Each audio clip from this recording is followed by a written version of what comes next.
Assalamu alaikum everyone. My name is Muhammad Ramzan Ishtiyaq, and today from the forum of ISAP I am going to have a orientation session with you or introduction. I will be repeating my introduction since people are joining. So first of all I would like to introduce myself. My name is Muhammad Ramzan Ishtiyaq, and currently in CSS 2020 I have qualified and alhamdulillah I have secured 14th position all over the Pakistan. अभी मेरी जो allocation है वो Pakistan administrative service, जिसे हम DMGP कहते हैं, उसमें हुई है। और अल्हम्दुलिल्लाह इससे पहले मैंने CSS 2017 में भी क्वालिफाई किया था और तब मेरी एलोकेशन इनलैंड रेवेन्यू सर्विस में हुई थी। तो अल्हम्दुलिल्लाह अल्लाह के फजल करम से मैंने 2 बार CSS किया है और दोनों बार मेरी एलोकेशन हुई है। तो this was my brief introduction. मैं कुछ देर बाद इंट्रोडक्शन अपना दोबारा भी कराऊंगा क्योंकि बहुत सारे लोग नए जो हैं वो हमें ज्वाइन कर रहे हैं, तो उसके साथ साथ जो है मैं अपने आप को दोबारा इंट्रोड्यूस कराता जाऊंगा। आज जो हम सेमिनार कर रहे हैं ISAP के फोरम से, इसकी जो मेन पर्पज़ है वो आप लोगों की क्यूरीज़ को लेना है, आप लोगों के क्वेश्चंस को सुनना है कि आप लोगों को क्या परेशानियों का सामना है इस वक्त CSS 2022 को लेकर। तो इंशाल्लाह आप लोग जो भी आप लोगों के क्वेश्चंस होंगे वो आप लोग कमेंट करते जाएंगे और at the end of the session मैं उन क्वेश्चंस को 1 बाय 1 आंसर करूंगा। सो प्लीज़ आप एंड ऑफ द सेशन तक हमारे साथ कनेक्टेड रहें ताकि आपकी जितने भी क्वेश्चंस हैं उसके जब मैं आंसर करूँ तो आप उस टाइम अवेलेबल हों और आपका जो मसला मसाइल जो कन्फ्यूजन है वो हल हो सके। So formally, again I will introduce myself. My name is Muhammad Ramzan Ishtiyaq and I have qualified CSS 2020 and I have secured 14th position all over in Pakistan and I have been allocated Pakistan Administrative Service. Previously I did qualify CSS 2017 as well, and then I was allocated Inland Revenue Service, and currently I am serving as Assistant Commissioner in FBR or Inland Revenue Service. So अपने session का हम बाकायदा आगाज़ करते हैं। सबसे पहला सवाल जो आप लोगों के जहन में आ रहा होगा वो ये है कि हम अभी जो सितंबर का सेशन हमारा इंशाल्लाह 8 सितंबर से शुरू हो रहा है ISAP में, कि हम इस सेशन में क्यों ज्वाइन करवाएं, कि यही सेशन क्यों हमारे लिए इम्पोर्टेंट है। तो there are certain reasons for that. Because पहली रीज़न क्या है कि आपके पास जो CSS करने के लिए एक मिनिमम जो टाइम स्पैन बहुत सारे CSPs रेकमेंड करते हैं, that is around 5 to 6 months. ठीक है, इससे कम अगर आपको कोई बंदा कह रहा है कि मैंने 3 या 4 महीने में CSS किया है तो ही इज़ ब्लफिंग। ठीक है, तो आपके पास अभी जो है सितंबर से लेकर फेब तक अराउंड 5 to 6 मंथ्स हैं। ठीक है, जो कि बिल्कुल पूरा टाइम है। अगर आप आज से ही जो सितंबर के स्टार्ट से ही CSS की तैयारी शुरू करते हैं तो that is enough time to prepare for CSS 2022। ठीक है, उसके बाद जो है जो CSS का ओवरऑल सिलेबस है including compulsory and optional subjects, तो उसके लिए आपको एटलीस्ट 5 to 5.5 मंथ्स लग जाते हैं उस सारे के सारे जो है वो जो सिलेबस है उसको कवर करने के लिए। ठीक है, तो अभी अगर हम देखें सितंबर आ चुका है तो आप जनवरी तक अगर अपना सिलेबस कंप्लीट कर सकते हैं तो तभी आप CSS 2022 की जो अटैम्प्ट है वो दे सकेंगे। अदरवाइज आपको 1 साल और वेट करना पड़ेगा, और 1 साल और वेट करने का मतलब ये है कि आपका टाइम ज़ाया हो रहा है, आपकी मनी ज़ाया हो रही है, आप मीनवाइल कोई जॉब नहीं कर सकते, और बहुत सारे लोग इस ज़्यादा इंतज़ार की वजह से डीमोटिवेट होकर CSS से बिल्कुल ही वो जो है वो साइड पे हो जाते हैं। ठीक है, तो आप लोग ये चीज़ें नहीं करेंगे इंशाल्लाह, क्योंकि आप अभी से CSS की तैयारी शुरू करेंगे, क्योंकि 5 से 5.5 महीने हमें चाहिए CSS का ओवरऑल सिलेबस कवर करने के लिए।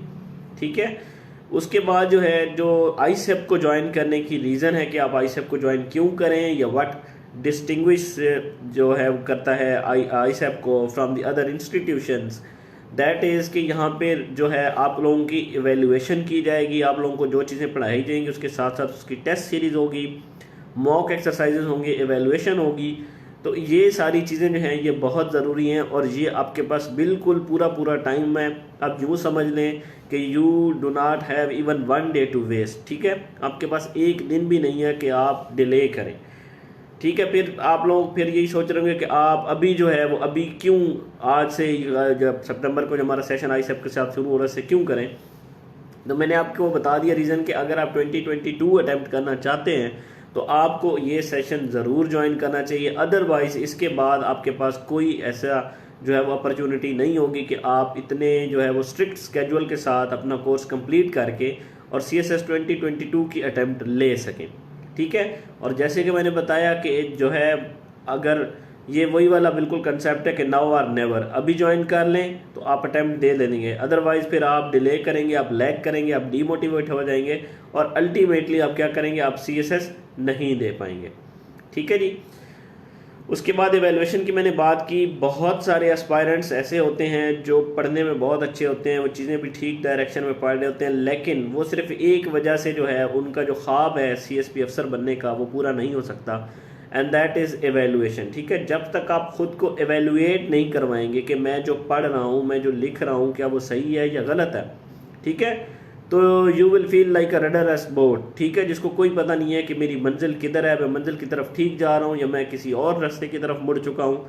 तो इसीलिए एवेल्युएशन बहुत ज़रूरी है, और ISEP के फॉरम पे एवेल्युएशन का बहुत अच्छा मैकेनिज़्म अवेलेबल है। आपकी असाइनमेंट्स सबमिट होती हैं तो आपको कोड दे दिया जाता है, आपको ट्रैकिंग ID दी जाती है कि आपका टेस्ट अभी किस जो है वो फेज़ पे पहुंच चुका है, टीचर के पास पहुंच चुका है, उन्होंने चेक कर लिया, आपने वापस रिसीव कर लिया है, तो प्रॉपर फॉलोअप होता है आपके हर एक टेस्ट का। ठीक है, तो ये वाली जो चीज़ है ये आपको और कहीं नहीं मिलेगी, और एवेल्युएशन ही आपको जो है वो बाकियों से अलग करके, आउट क्लास करके आपको आउटशाइन करने में मदद करेगी कि आप बाकियों से बेहतर परफॉर्म करेंगे। ठीक है जी।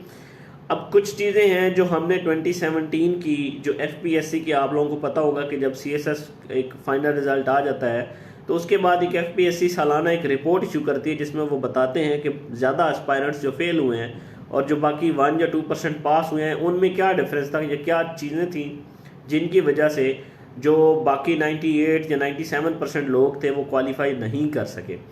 उनमें जो 2017 की रिपोर्ट है उसमें जो सबसे पहला पॉइंट एग्जामिनर ने या FPSC ने पॉइंट आउट किया है, दैट इज़ वीक इंग्लिश, कि आपकी इंग्लिश प्रॉपर नहीं होती, इसकी वजह से आप जो है वो क्वालिफाई नहीं कर सकते।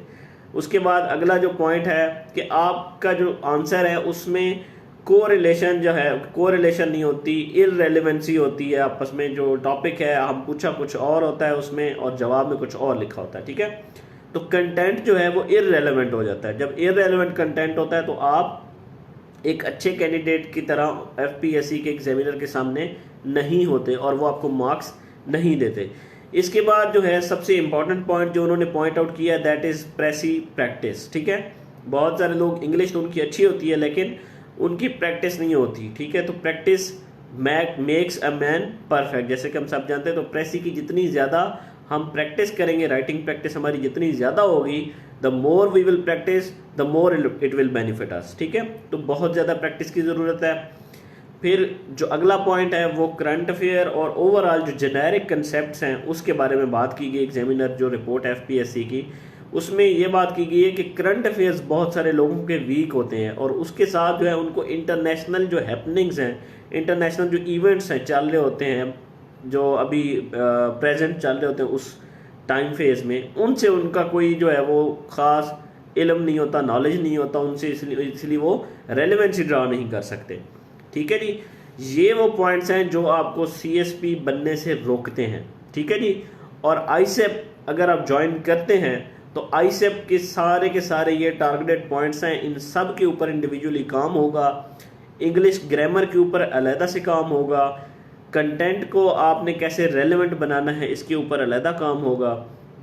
आपके करंट अफेयर्स और इंटरनेशनल जो हैं, आपकी जो टर्म्स हैं या इंटरनेशनल की कंसेप्ट्स हैं या इंटरनेशनल जो हमारी हैपनिंग्स इवेंट्स हो रहे हैं उसके ऊपर आपको अलहदा से जो है वो चीज़ें बताई जाएंगी। ठीक है, तो ये जब इंडिविजुअली आपको ये चीज़ें बताई जाती हैं तो तब आपको एवेल्युएशन में जब आपकी की जाती है तो आपको पता लगता है बेसिकली कि मेरे पास क्या चीज़ें नहीं थी और ISEP ज्वाइन करने के बाद मैंने क्या चीज़ें गेन की हैं। और इंशाअल्लाह आप लोग ज़रूर जो है ISEP ज्वाइन करने के बाद अपने नॉलेज में, अपने राइटिंग स्टाइल में, अपनी इंग्लिश में, अपने कॉन्फिडेंस में, इन सब चीज़ों में आप लोगों को एक डिफरेंस नज़र आएगा। अब थोड़ा हम ISEP की जो है कि हम पढ़ाते ISEP पे कैसे हैं उसके बारे में मैं आपको डिटेल बताता हूँ। आईसेप के जो एक आप कह लें कि जो टीचिंग मॉडल है उसके 3 बेसिक पिलर्स हैं, ठीक है। पहला पिलर क्या है कि आपकी बेसिक्स के ऊपर सबसे पहले काम किया जाएगा। दूसरा पिलर क्या है कि आपकी जो है कंपलसरी और ऑप्शनल सब्जेक्ट्स जो हैं उनका कोर्स कवर करवाया जाएगा, ठीक है। और जो थर्ड है वो एवेल्युएशन का पिलर है। अब मैं 1 बाय 1 इन तीनों पिलर्स को आगे एक्सप्लेन करूंगा कि किस तरह जो है एक एक हम जो ये पिलर बता रहे हैं इसके अंदर क्या क्या एक्टिविटीज़ होती हैं और कैसे होती हैं। सबसे पहले हम बात करते हैं फाउंडेशन की। तो फाउंडेशन के अंदर जो आईसेप ने बड़े इनोवेटिव किस्म की चीज़ें ऐड की हैं, जो कि मेरा नहीं ख्याल कि किसी और इंस्टीट्यूशन में इस तरह की फैसिलिटी आप लोगों को अवेलेबल हो। सबसे पहली चीज़ ये है कि आपकी इंग्लिश की फाउंडेशन क्लास, जैसे मैंने बताया था कि एग्जामिनर रिपोर्ट में उनने पॉइंट आउट किया था कि वीक इंग्लिश जो है वो आपको पास होने से रोक सकती है और रोकती है। तो आईसेप ने इसीलिए जो पहला पिलर है उसका पहला पार्ट जो हमारा होगा वो फाउंडेशन क्लासेस होगा, यानी कि सेशन ज्वाइन करने के साथ ही आपकी इंग्लिश ग्रामर के ऊपर काम करना शुरू कर दिया जाएगा। और इसके ऊपर अराउंड 30 यानी कि 30 लेक्चर्स दिए जाएंगे, जिसमें कंप्रीहेंसिवली आपका जो ग्रामर है उसको फोकस किया जाएगा और आपकी ग्रामर को इम्प्रूव किया जाएगा। आपकी मिस्टेक्स उसमें आपको बताई जाएगी कि आपकी ग्रामर में क्या मसले मसाइल हैं और उसको कैसे ठीक करना है। तो पहला पॉइंट हमारा इंग्लिश ग्रामर के ऊपर फोकस है। और दूसरा है कि की इंटरनेशनल कंसेप्ट सीएसएस जो है, क्योंकि बहुत सारे जो स्टूडेंट्स हैं वो यूनिवर्सिटीज़ या कॉलेजेस में से निकल के आए होते हैं, तो उनको ज़्यादातर करंट अफेयर्स या इंटरनेशनल इश्यूज़ का ज़्यादा हाव नो नहीं होती, ठीक है। वो अपनी फील्ड से रिलेटेड उनको चीज़ें पता होती हैं, बाकी उनको नहीं पता होता। तो आईसेप में जो पहली चीज़ है जो इंग्लिश के बाद हम दूसरी चीज़ कर रहे हैं वो है कि आपको 200 की इंटरनेशनल कंसेप्ट्स के ऊपर आपको बताया जाएगा।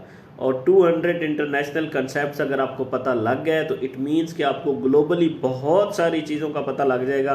आपको पता होगा कि इंटरनेशनली कैसे जो है वो स्टेट्स एक दूसरे के साथ काम करती हैं, क्या कौन सी पॉलिसी किस वजह से आती है, क्यों आती है, कैसे आती है, और बहुत सारी आपको एक इंटरनेशनल विजन आपको दे दिया जाता है, ठीक है।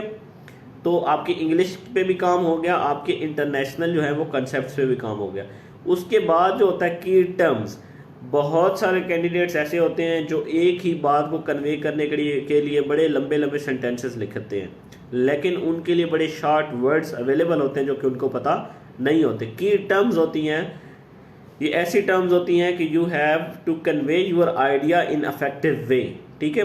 तो आप बात अपनी कंप्लीट कर लेते हो, लेकिन आप बड़ी कंप्रीहेंसिवली और अफेक्टिवली उन की टर्म्स को यूज़ करके वो अपना आइडिया कन्वे कर सकते हो। तो तीसरे जो हमारा फोकस एरिया जो फर्स्ट पिलर में होगा वो होगा कि आपकी जो की टर्म्स हैं वो आपको पता हो डिफरेंट सब्जेक्ट्स की, कि आपको पता हो कि मैंने अगर इससे रिलेटेड बात करनी है तो हर सब्जेक्ट की एक जार्गन होती है, एक लैंग्वेज होती है, उसके बारे में आपको हम टर्म्स बताएंगे। फिर एक बड़ा इनोवेटिव किस्म का स्टेप जो है वो आईसेप ने लिया है, and that is Dawn deconstruction. आप सब लोग जब सीएसएस की तैयारी करने का सोचते हैं या आप किसी से डिस्कस करते हैं तो वो सबसे पहले आपको कहते हैं कि आप डॉन न्यूज़पेपर पढ़ना शुरू कर दें। इवन आप किसी लेमैन से भी पूछ लें जिसने कभी भी सीएसएस के बारे में शायद सोचा भी ना हो, तो वो भी सबसे पहले ये कहता है कि आप इंग्लिश अखबार पढ़ना शुरू कर दें, ठीक है। तो उसके बाद मसला ये आता है कि आपको समझ नहीं आती कि इंग्लिश अखबार में क्या पढ़ना है और कैसे पढ़ना है, ठीक है। तो आपका ये मसला भी आईसेप ने हल कर दिया है डॉन डिकंस्ट्रक्शन के एक मॉडल के जरिए। डॉन डिकंस्ट्रक्शन का मॉडल क्या है कि आपको न्यूज़पेपर के अंदर से चीज़ें निकाल के बताई जाएंगी कि कौन से फैक्ट्स एंड फिगर्स इस न्यूज़पेपर के अंदर अवेलेबल हैं, ओपिनियंस किस टॉपिक के ऊपर क्या ओपिनियन किस जो है टॉपिक के ऊपर क्या ओपिनियन इस न्यूज़पेपर के अंदर लिखा गया है। इसी तरह आपको जो है आपका क्रिटिकल जो है ना एनालिटिकल स्किल डेवलप की जाती है कि आपको बताया जाता है कि आपने किसी भी टॉपिक को क्रिटिकली एनालाइज कैसे करना है। और ये सब चीज़ें हम कहाँ से निकाल के बता रहे हैं आपको, डॉन से। इसका फ़ायदा क्या है कि आपको पूरा न्यूज़पेपर भी नहीं पढ़ रहा और न्यूज़पेपर से जो चीज़ें आप लोगों को पता लगनी चाहिए वो सारी की सारी आपको रेडी टू कंज्यूम फॉर्म में आपको मिल जाएंगी। ये था हमारा फर्स्ट पिलर, जिसको मैं फर्स्ट पिलर कह रहा हूँ कि इसके अंदर ये हमारी सारी एक्टिविटीज़ होंगी। जो सेकंड पिलर है वो प्योरली सिलेबस बेस्ड होगा, उसमें आपके कंपलसरी सब्जेक्ट और उसमें आपके ऑप्शनल सब्जेक्ट्स का सिलेबस को हम कवर करवाएंगे। कंप्रीहेंसिवली हर एक सब्जेक्ट के बारे में हम आपको पूरा का पूरा सिलेबस कवर करवाएंगे। इसके साथ इसमें आपके ऑप्शनल सब्जेक्ट जो है वो सिलेक्ट करने में बहुत सारे एस्पायरेंट्स को मसला होता है, इसमें भी हम आपको हेल्प आउट करेंगे। हम आपको बताएंगे कौन सा सब्जेक्ट कितना इजी है, कितना मुश्किल है, आप कर सकते हैं नहीं कर सकते, इसका स्कोरिंग ट्रेंड क्या चल रहा है, इसके सोर्सेज क्या हैं, ये चीज़ें आपको जो है ये जो सेकंड पिलर है इसमें बताया जाएगा। इसी के साथ जो सेकंड पिलर में होता है हमारा एक तो सिलेबस हम पढ़ा रहे होते हैं, साथ साथ हम असाइनमेंट्स भी दे रहे होते हैं। किसी भी टॉपिक के ऊपर आपको असाइनमेंट दे के आपको काइंड ऑफ रिसर्च करने को दे दी जाएगी कि आप इस टॉपिक के ऊपर कंप्रीहेंसिवली एक डिटेल्ड स्टडी करके आए ताकि आपको पता लगे कि इस टॉपिक में क्या चीज़ें पढ़नी और क्या चीज़ें नहीं पढ़नी। तो this was our second pillar.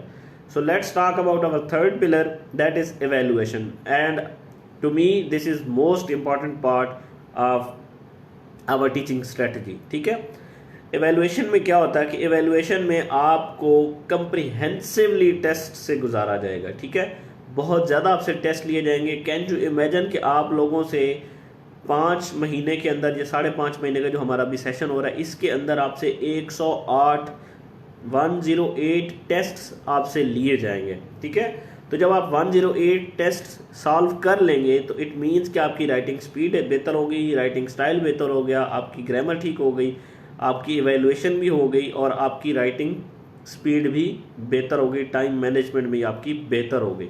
ठीक है, तो 108 टेस्ट आपसे लिए जाएंगे थर्ड पिलर में, जो कि हमारा last leg of our teaching module होगा। ठीक है, और इसके बाद जो है आपसे ग्रैंड मॉक लिया जाएगा। ग्रैंड मॉक भी आपसे 24 टेस्ट्स की फॉर्म में लिया जाएगा। 24 टेस्ट्स होंगे जिसके ज़रिए आपका ग्रैंड मॉक लिया जाएगा। अब हम आते हैं अपने इस सेशन के बारे में। मैं अपना भी बता देता हूं कि आप लोगों का ये जो 8 सितंबर से सेशन होगा इसमें मैं भी पढ़ा रहा हूं। मैं आपको इंशाअल्लाह जर्नल साइंस एंड एबिलिटी पढ़ाऊँगा और उसके साथ एनवायरमेंटल साइंस पढ़ाऊँगा।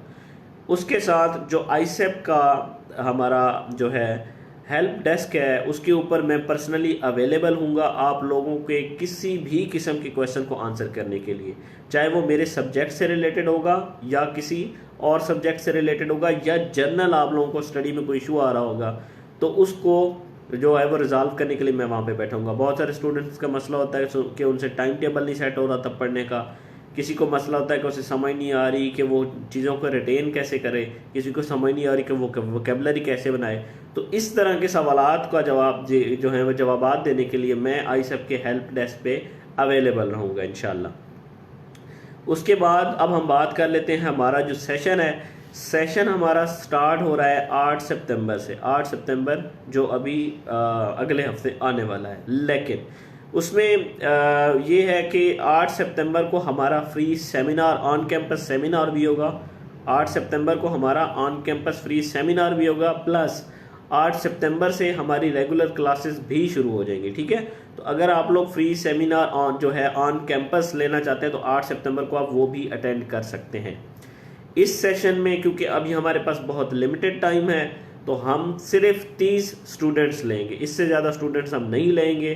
तो अगर आप लोगों ने रजिस्ट्रेशन करानी है तो आप लोगों को थोड़ा सा स्पीड अप करना पड़ेगा ख़ुद को, क्योंकि डेडलाइन जो है वो रजिस्ट्रेशन की इस सेशन के लिए वो है 3 सितंबर। 3 सितंबर तक आप रजिस्टर कर सकते हैं और इन 30 स्लॉट्स में ऑलरेडी 15 स्लॉट्स बुक हो चुकी हैं। तो इसमें हम कह सकते हैं कि अभी जो हमारा ये वाला सेशन है इसमें हमारे पास सिर्फ 15 सीट्स अवेलेबल हैं। ठीक है, तो जो सीट्स की एलोकेशन है वो फर्स्ट कम फर्स्ट सर्व की बेस पे होगी। तो आप लोग जितने जल्दी हो सकता है इसमें आप रजिस्ट्रेशन करवाएं। ठीक है जी, तो 8 सितंबर से हमारा सेशन भी स्टार्ट हो जाएगा, रेगुलर क्लासेस भी स्टार्ट हो जाएंगी और उस दिन हमारा ऑन कैंपस एक सेमिनार होगा, वो भी उसी दिन यानी कि 8 सितंबर को होगा। और रजिस्ट्रेशन की लास्ट डेट जो है वो 3 सितंबर है। अगर बाकी डिटेल्स आप लोगों को चाहिए तो जो कॉन्टैक्ट नंबर आईसेप के पेज के ऊपर जो गिवन है 03222072 इसके ऊपर आप रब्ता कर सकते हैं। पेज के ऊपर भी ये नंबर गिवन है रजिस्ट्रेशन के लिए, तो आप वहाँ से रब्ता करके 8 सितंबर के लिए जो है वो रजिस्टर कर सकते हैं। And for the sake of repetition मैं आपको बता रहा हूँ कि टोटल 30 में से 15 स्लॉट्स अभी अवेलेबल हैं और इसकी लास्ट जो डेडलाइन है हमारी इस सेशन के रजिस्ट्रेशन की दैट इज़ 3 सितंबर, 3 सितंबर। अब मैं आप लोगों के क्वेश्चंस की तरफ आ रहा हूँ। कुछ लोगों ने जो कमेंट्स किए हैं मुझे क्वेश्चंस, तो मैं उनको 1 बाय 1 आंसर करने की कोशिश करता हूँ। मोहम्मद इदरीस, आप इंग्लिश राइटिंग के बारे में पूछ रहे हैं। ये एक बहुत कम्प्रीहेंसिव ये तो एक्सरसाइज है, तो इसके ऊपर जो डिटेल में हम इंशाल्लाह क्लास में डिस्कस करेंगे अगर आप हमारे साथ सेशन ज्वाइन करते हैं, क्योंकि ये इंग्लिश ही तो मेन ऐसे जो हमारा CSS उसका पार्ट है। ठीक है, तो इंग्लिश के ऊपर अब बहुत ज़्यादा टाइम लगाना है, और इसीलिए मैंने आपको बताया भी है कि अगर आपने इंग्लिश ग्रामर इम्प्रूव करना है तो आप अगर ISEP का सेशन ज्वाइन करते हैं तो आपके लिए 30 लेक्चर जो होंगे पहले वो सिर्फ ग्रामर रिलेटेड होंगे। ठीक है, तो आपकी जब ग्रामर ठीक हो जाएगी आपकी इंग्लिश जो है वो राइटिंग खुद ब खुद इम्प्रूव हो जाएगी। ठीक है, तो आप अगर 30 लेक्चर वो अटेंड करते हैं ये सेशन ज्वाइन करके, तो आई होप कि इंशाल्लाह आपकी जो इंग्लिश राइटिंग है वो बेहतर हो जाएगी।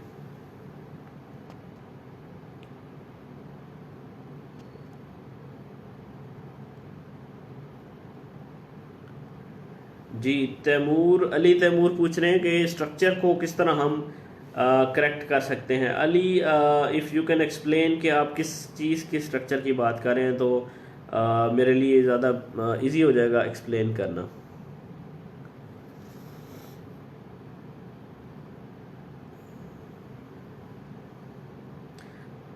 अरहम कुरैशी, अगर पूरी ईयर के लिए रजिस्टर हों एज नवंबर से स्टार्ट होगा फॉर 2023, जैसे मैंने ये अरहम ये जो रजिस्ट्रेशन की डिटेल है इसके लिए आप एडमिनिस्ट्रेशन से रब्ता कर सकते हैं, जो नंबर मैंने आपको बताया है और इस पेज पे भी अवेलेबल है।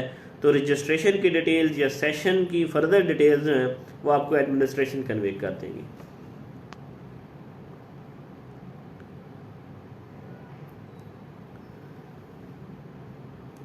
अरहम, आप पूछ रहे हैं कि अगर आप रजिस्टर करते हैं तो आपसे कितने टेस्ट लिए जाएंगे, तो वो हमने बता दिया कि आपके अगर टोटल 12 सब्जेक्ट्स हैं तो आपके 108 टेस्ट जो है वो आपसे लिए जाएंगे। हर सब्जेक्ट के अराउंड 9 to 10 टेस्ट बनते हैं।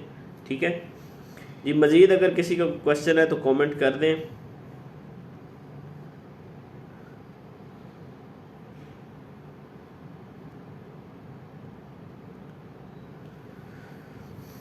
सेशन के बारे में मैं दोबारा बता देता हूँ। जो हमारा सेशन है 8 सितंबर से हमारा उस दिन फ्री सेमिनार भी होगा ऑन कैंपस, और उसी दिन से हमारी क्लासेस का रेगुलर स्टार्ट भी हो जाएगा। और रजिस्ट्रेशन के लिए जो डेडलाइन हमने रखी है दैट इज़ 3 सितंबर, क्योंकि हमारे पास 30 में से ऑलरेडी 15 सीट्स जो है वो रजिस्टर हो चुकी हैं, तो अभी सिर्फ 15 सीट्स अवेलेबल हैं।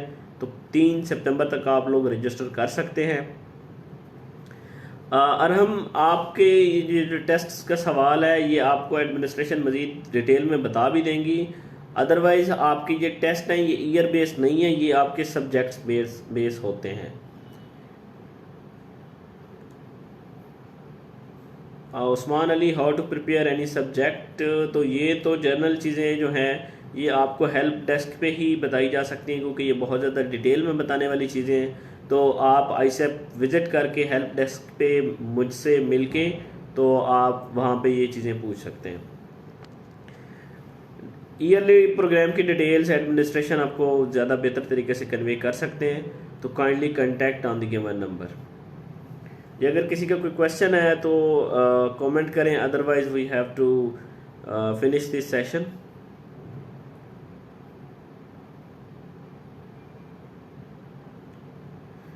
आई guess we are done with the questions.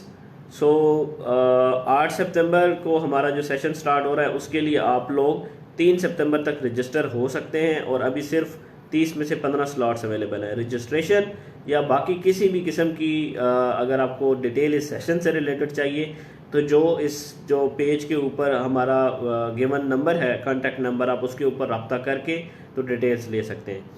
Thank you very much, stay connected with ISEP and best of luck. अल्लाह हाफिज़।